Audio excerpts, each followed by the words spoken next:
It's time for Recipe of the Day. How did it come to a point where I am telling you about a retro spinach dip made with packaged soup? Well, see, what happened was a couple of months ago, I did a taco dip recipe that I then made a video for that went viral on TikTok, and everybody loved it. And in the comments, a bunch of people asked me if I would do more classic retro recipes like that one. Enter the classic Knorr spinach dip in a bread bowl. If you heard that and went, oh, that was from a long time ago. And if you haven't had it in that long time, you need to try it again. I cannot get over how good this is. I made a big batch of it. Well, I guess 2-3 testing rounds, doing some with fresh spinach and some with frozen spinach. And so there was a lot of it in my fridge. And I will tell you that I could not stop eating it every single time I opened the fridge. I had some. My mom wanted to thin it out and turn it into a salad dressing. I can't remember if she actually did that or not, but it is a brilliant idea. It is just addictively good and delicious. And if you haven't had it in a long time, or if you had it last week, it's time to make it again, right? So the basic ingredients in this are frozen spinach, but I'm going to tell you how to make it with fresh spinach, mayonnaise, sour cream, water chestnuts. Yes, there are water chestnuts in here. I know it's weird. And if you didn't know that there were water chestnuts in here, they were probably in most, if not all of the versions that you've had, and you just can't tell. They're just this little crunchy thing in there. They're chopped up very small and very finely, and it's a little bit of crunch and not a lot of flavor. And I think that if I didn't know better, I would have thought that maybe it was like bits of cucumber or something. It's like that kind of like fresh crunchiness, but no cucumber flavor, right? And then that soup mix is the final ingredient. It is called Knorr Vegetable Recipe Mix. I don't think it was called Recipe Mix when I was growing up, but that is what it's called now, and it's sold near the soup. And if you can't find that, or if you don't want to use it for some reason, the Lipton onion soup is going to work just as well. Packet of that, or you can use Hidden Valley Ranch, a packet of that, or I will link to our homemade ranch powder, our like ranch seasoning blend. That works also. So any of those are going to be just fine. In terms of other substitutions, you could use cottage cheese instead of the mayonnaise. You can use Greek yogurt instead of the sour cream. You can skip the mayonnaise and just have the sour cream. It actually is just good like that. The mayo gives it a little more tang, but there's so much flavor in that Knorr vegetable recipe mix that it's going to be taken care of.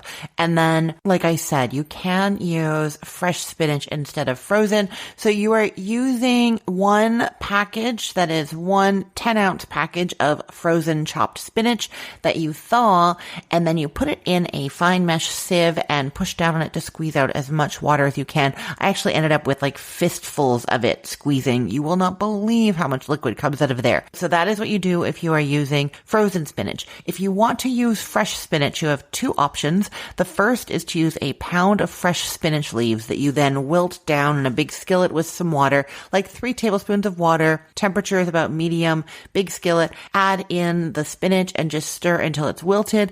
Let it cool and then squeeze all of the liquid out of that as well, and then give it a rough chop. So you can do that. If you want to use a fresh spinach, it has a different texture. Like it's just not the same texture as the frozen spinach, but I did test it and you can use it. You'll use 2 cups of packed fresh spinach leaves that you very, very finely chop or slice. So you like slice it into slivers of spinach and then cut through it in the other direction. So you just get these little bits and then stir those right into the dip. Okay, let's get to actually making the dip. So I'm going to be telling you how to make the bread bowl as well, but I think you should make the dip first because that vegetable recipe mix that you're adding needs time to hydrate from the liquids, or yeah, I guess they're liquids, the sour cream and the mayonnaise in the dip. And so you want to do the dip first and then the bread bowl. Ideally, you're going to let the dip sit in the fridge covered, not in the bread bowl, for 2 hours before you serve it. But I found that just having it right away after making the bread bowl is fine. Not as good as when the flavors have time to really meld and the mix has a chance to really soften and hydrate, but it's still good. It's just the ideal. 2 hours and then put it in the bread bowl. But I'm assuming that you're making this crunch time. You want to make it right now. So you're going to make the dip, put it in the fridge, make the bread bowl, and then put the dip into the bread bowl. So to make the dip, you are using that package of frozen spinach that you've thawed. It's a 10-ounce package. And like I said, you squeeze squeeze all the water out of that. Put that into a big bowl, and then you're adding a 16-ounce container of sour cream. That is the equivalent of 2 cups of sour cream, and 1 cup of mayonnaise. Add that to the spinach, and then you're getting out a can of water chestnuts. It's an 8-ounce can, and you open that up and drain all the liquid off, and then give it a good chop. You want the pieces to be like 1/4 of an inch. And I guess since you're chopping it, it doesn't matter if you buy chestnuts that are already sliced, or chestnuts that are whole, or chestnuts that are chopped. Whatever you've got, 8 ounces is what you need. Drain them, chop them, add those to the mixture. And then it's a 1.4 ounce package of the Knorr vegetable recipe mix. And don't be surprised when you look in there and see little dried peas and carrots and stuff. That is how it's supposed to look. Add that into there. Give that all a stir. You're going to need to stir it a little bit more than you think you will, because that spinach likes to kind of clump up together. So just keep stirring. You can even use a fork a little bit, because the fork tines are going to kind of grab little bits of the spinach. Stir that until it's all thoroughly mixed and you're not seeing like stripes of green anymore. And then cover that and put it into the fridge. And then you're getting out a 1-pound loaf of, I like pumpernickel bread. I know some of you prefer sourdough for this, but it was always pumpernickel when I was growing up. You want a 1-pound loaf, and you want it to be round if you can.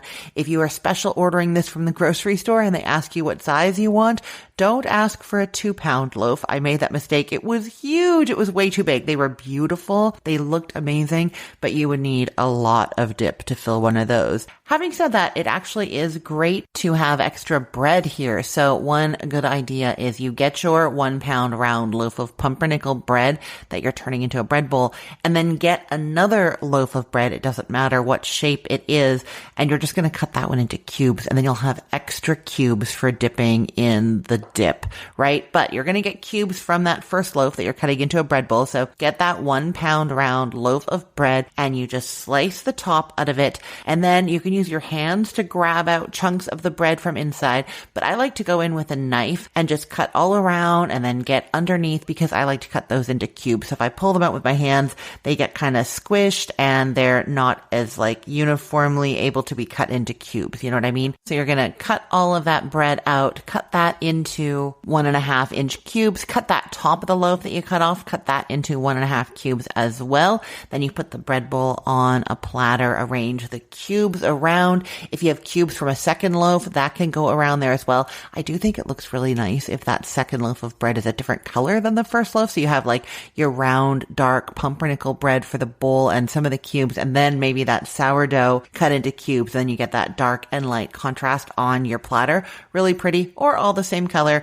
Or if you don't have the second loaf of bread, you can do crudité, so fresh cut veggies, carrot, celery, cucumber, bell peppers, cherry tomatoes, all of those. You can just kind of tuck them around the bread cubes. And that's what's in the picture that I did for this recipe. So if you want to see what I mean, it looks really, really pretty. You can do that. I will put the link to this recipe in the show notes for this podcast episode, or you can head to cookthestory.com/ROTD and get it there, or find it in our Facebook group, facebook.com/groups/recipeotd. And hey, just a quick note. I'm on a recording hiatus right now, so for the next little while, I'm replaying episodes from the archives, including this one. If you heard me mention a holiday, a season, or something going on in my life that seemed a bit off, that's why. Thanks so much for listening, and I hope you're enjoying these older episodes. I am Christine Pittman from cookthestory.com, thecookful.com, cookfor2.us, and from this podcast, Recipe of the Day. I hope you have a great day. Let's get cooking.